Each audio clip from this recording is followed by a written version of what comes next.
Is the commodities boom a bubble as well? It's an incipient bubble, yes. There's a definite bubble element in it. I mean, the fact that we've come to the end of an era, we have not come to the end of bubbles. And that's why it has to be the role of the authorities to prevent bubbles from getting, from growing too big. In other words, you can't avoid having variations in prices, but when it goes too far, they do have to do something about it. And that basically requires some kind of control over credit. The central banks control money, but they don't control credit. And you do need, money and credit don't go hand in hand. The monetarist doctrine is part of this market fundamentalist ideology, and it's false. So you have to actually control credit creation, which means that you have to have margin requirements and limits on the amount of leverage that market participants can use. That's the missing element. In a globalized economy, are those sorts of limits, if imposed at a national level, going to be effective? No, it would have to be done internationally. You do have and do you think that's possible? Can you see international agreements? Not only is it possible, but it's in existence, because you have the so-called Basel Agreement. You had Basel I, and then you had Basel II, which has not yet come into effect. Basel II went so far as to really rely on the risk control mechanisms of the participants. So it practically abdicated the role of the regulator. Now, this is now recognized that that was a mistake. So Basel II, I think, will not actually...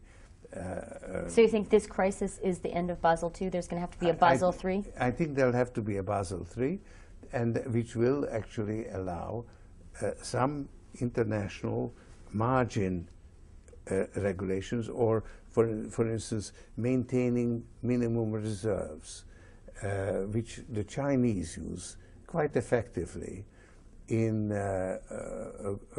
controlling their excessive credit expansion. Because China now actually has negative real interest rates because of the appreciation of the renminbi.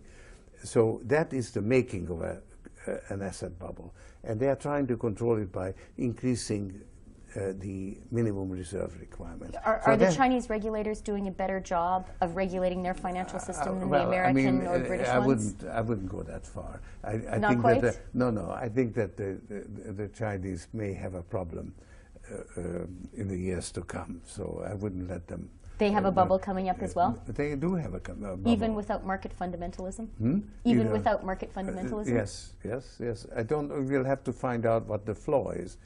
And I think it's a political flaw, that they basically haven't used their prosperity to allow democracy to develop in China. That is very much a government-controlled economy. So it's the other extreme. At any rate, you do need, I think, margin requirements, minimum reserve requirements, and you will need to apply them internationally to try to break, let's say, the asset bubble. I think increasing margin requirements on commodities, it would be a wise move right now. What about the UK economy? Do you think that it is likely to face the sorts of problems we're seeing in the US? I think that the UK economy is as vulnerable, or conceivably more vulnerable than the US, because the financial services represent a larger portion of the UK economy. London looms very large, and the indebtedness of the householders is greater than in the United States. The value of the houses have appreciated more in value. So if houses start going down, it could have, in this respect, UK is closer to the US than to continental Europe. There's a big difference is that in America there's been a big surge of new construction, whereas in UK it's held pretty steady at 100,000. So there isn't the supply of unsold new houses that you have in America. And have we seen the end of the problems in the U.S. housing market? We are not even halfway there. It's just really building up. Last month, the annualized rate of decline was 25%.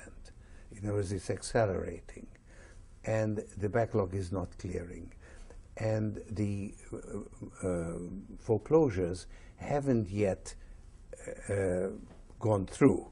So there's the big danger is that you will have something like several million defaults on mortgages in the next few years, and if these result in foreclosures, that will swell the demand, and there will be a tremendous overshoot on the downside, similar to what you had on the upside, or even certainly more sharper than it was on the upside. You know, something that took several years to build up will happen faster on the downside. That's the normal shape of a boom bust. Will that process of repricing ultimately be necessary or even healthy, or do you think the government needs to do something to put a floor to it? I think that it really ought to be at the center of government action. In other words, you know, fiscal stimulus, monetary stimulus, all good, appropriate. The limitations are much greater than they used to be. But something really needs to be much more focused on preventing foreclosures. You want to keep as many homeowners in their homes as possible, without violating the right to foreclosure, because that's the only recourse that a mortgage holder has. So what you really need is modification of the mortgages. And basically, you have to downsize the mortgages to reflect the ability of the householder to service it. It's much better to take a 25% haircut than to have a foreclosure where you might lose 60% of the value. Are you optimistic that we'll see measures like those? No, I think there are several being proposed from the Democratic side, but they haven't passed and not going to pass under this administration. I don't think they will.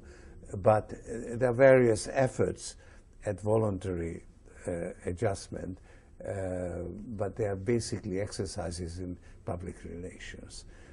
You need to do more to facilitate it, but it's extremely difficult because of these collateralized debt obligations, which have been sliced up and repackaged. So you now have what is called in the trade a tranche warfare between the various tranches, because they have different interests. Do you know which tranche is going to win? No, and it's a difficult thing to. But I think there are ways of overcoming it. But as I say, a lot more ought to be done. That's really, in a way, the most important, single most important policy that's missing.